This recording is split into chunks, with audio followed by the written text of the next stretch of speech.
വർഷം 1893.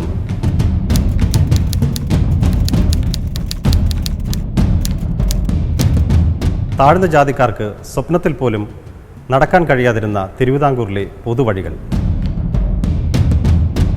സവർണരല്ലാത്തവർ, മനുഷ്യരല്ലാത്തവർ പോലുമായിരുന്ന ഇരുണ്ട കാലഘട്ടം. അറിയാതെയെങ്ങാൻ പൊതുവഴിയിൽ എത്തിപ്പെട്ടാൽ മരണത്തേക്കാൾ ഭീകരമായ ശിക്ഷാവിധികൾ ഏറ്റുവാങ്ങിയിരുന്ന കാലം. എന്നത്തെയും പോലെ ഒരു ദിവസം അങ്ങകലെ ഒരു മണിമുഴക്കം കേൾക്കുന്നു.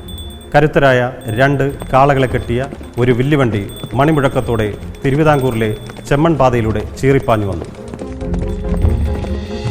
തമ്പ്രാനുമല്ല, പ്രമാണിയുമല്ല. ആരാണത്? ഓടിക്കൂടിയവർ കോപത്താൽ വിറച്ച് ആക്രോശിച്ചു. വണ്ടി തടഞ്ഞ് ധിക്കാരിയെ പിടിച്ചുകെട്ടുന്നതിനായി അവർ ഓടിയെടുത്തു. തലപ്പാവ് ധരിച്ച, മേൽമുണ്ട് ധരിച്ച, അരക്കയ്യൻ തൂവള്ള വസ്ത്രം ധരിച്ച അരോഗദൃഢഗാത്രനായ ഒരാൾ ആ വണ്ടിയിൽ നിന്നും പതിയെ പുറത്തേക്കിറങ്ങി. കടാര വീശി അദ്ദേഹം മുന്നോട്ടാഞ്ഞു.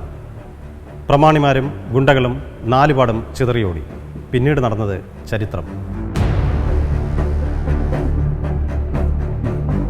ചരിത്രത്താളുകളിൽ ഈ യാത്രയെ വില്ലുവണ്ടി യാത്ര എന്ന പേരിൽ രേഖപ്പെടുത്തി.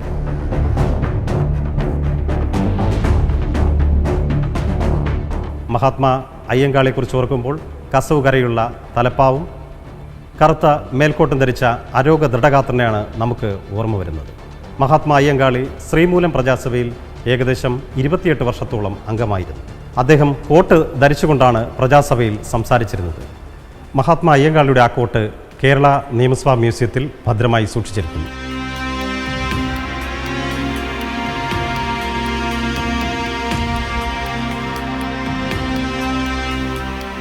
കേരള രാഷ്ട്രീയത്തിലെയും ദേശീയ രാഷ്ട്രീയത്തിലെയും ചരിത്ര പ്രാധാന്യമുള്ള പല ശേഷിപ്പുകളും നിയമസഭാ മ്യൂസിയത്തിൽ പൊതുജനങ്ങൾക്ക് കാണുന്നതിനായി ഒരുക്കിയിരിക്കുന്നു. കേരള നിയമസഭാ സുവർണ ജൂബിലി മ്യൂസിയവും ജി കാർത്തികേയൻ സ്മാരക ഡിജിറ്റൽ മ്യൂസിയവും പൊതുജനങ്ങൾക്ക് എല്ലാ പ്രവൃത്തി ദിവസങ്ങളിലും രാവിലെ 11 മണി മുതൽ വൈകുന്നേരം 4 മണി വരെ സൗജന്യമായി സന്ദർശിക്കാവുന്നതാണ്.